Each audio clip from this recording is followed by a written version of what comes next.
हर एक वो चीज जो परमेश्वर की वाणी को सुनने में रुकावट उत्पन्न कर दे, catch fire, catch fire, catch fire. Thank you Jesus, God bless you all.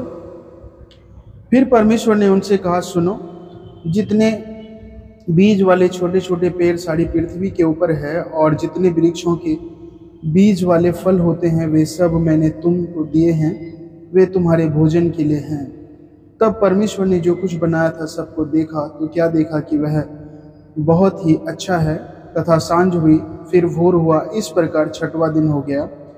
जीवन की रोटी जो स्वर्ग से उतरी है मैं हूँ, यदि कोई इस रोटी में से खाएगा तो सर्वदा जीवित रहेगा, और जो रोटी मैं जगत के जीवन के लिए दूंगा वह मेरा मांस है।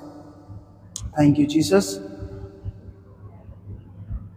उत्पत्ति की पुस्तक अध्याय 1 वचन 29 और 31।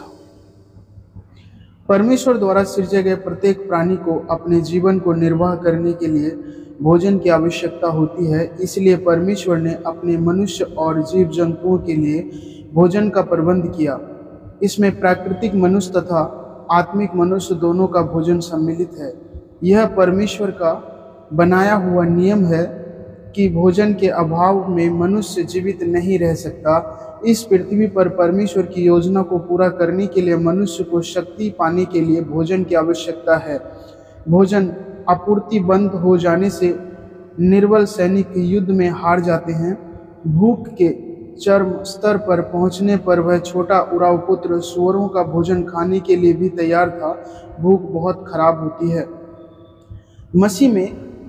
मसीह में हमको आत्मा में भूख और प्यास लगती है। हालेलुया। यदि हम पर्याप्त मात्रा में हमारे नए मनुष्य को भोजन नहीं कराते हैं तो हम धीरे धीरे कमजोर पड़ने लगते हैं। तब हम पर प्राकृतिक मनुष्य हावी होने लगेगा। हम मसीह में कौन है यह जानना अलग बात है, परंतु सच में वैसा जीवन व्यतीत करना अलग बात है। परमेश्वर ने हमारे जीवन के लिए भोजन उपलब्ध कराया है। जिस प्रकार से हम अपनी शारीरिक देह को भोजन कराते हैं उसी प्रकार से हमको अपने आत्मिक मनुष्य तत्व को भी भोजन कराना है। यह पूरी तरह से हमारी जिम्मेदारी है। परमेश्वर की सभी संतानों को एक ही समान अनंत जीवन प्रदान किया गया है। कई लोगों ने पर्याप्त मात्रा में भोजन करने के द्वारा उसका विकास किया। ऐसे लोगों ने इतिहास रचकर बड़ी मात्रा में लोगों को आशीषित किया है। वे विजय के बाद विजय प्राप्त करते चले जाते हैं, जबकि दूसरे लोग इस मामले में बेपरवाह या नज़रअंदाज करने वाले अब अपनी आत्मा को खिलाने में सुस्त थे। इसीलिए वे सुंदर अवसर से वंचित रह गए। इसके लोग अभी भी दूध पीने वाले बच्चों के समान है। वर्तमान में यही कलीसिया का दुख है। इसमें कोई आश्चर्य की बात नहीं कि विश्वासी लोग आत्मिक क्षेत्र में अधिक प्राकृतिक क्षेत्र में जीवन व्यतीत करते हैं।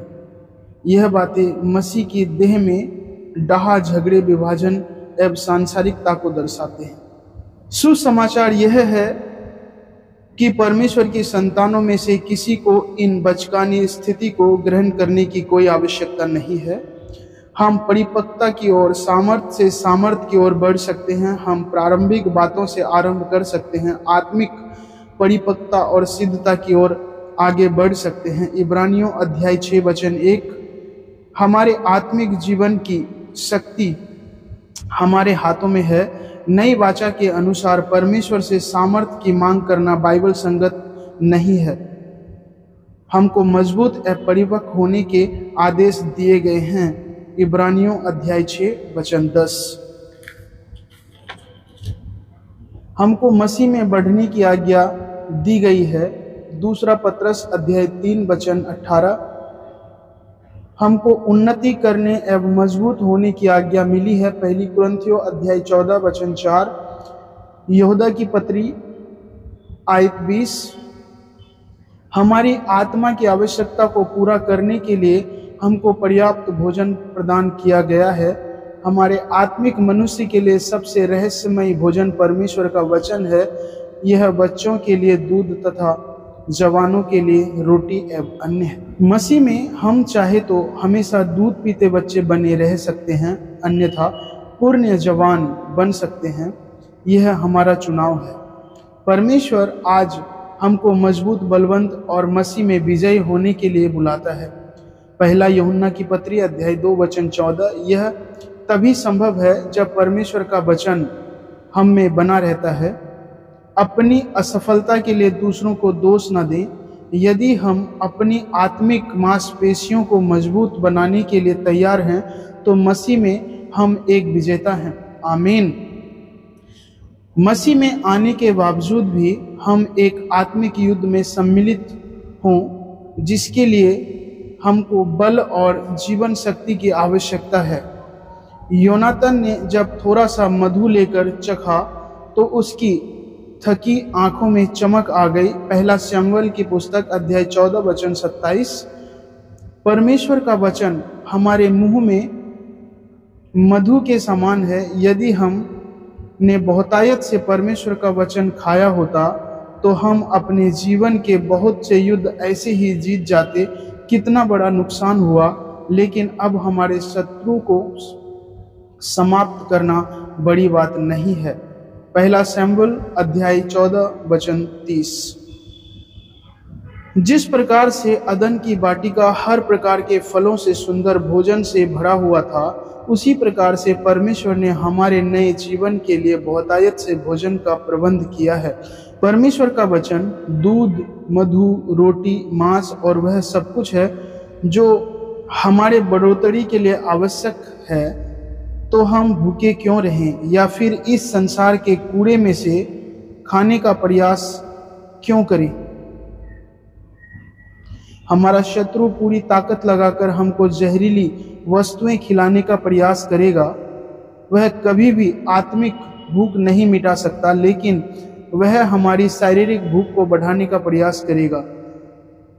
उसके द्वारा पेश की जाने वाली वस्तुएं जैसे सिनेमा, अश्लील तस्वीरें, मनगढ़ंत कहानियां, बेकार की बातें, नकारात्मक बातें, सांसारिक किताबें एवं संगीत इत्यादि से सावधान रहें, जो हमारी आत्मा को चुपचाप घात करने वाले हैं। Thank you Jesus. मसीह में लगातार परमेश्वर के वचन को सुनने के द्वारा अपने विश्वास को भोजन कराते रहें। रोमियो की पत्री अध्याय 10 वचन 17।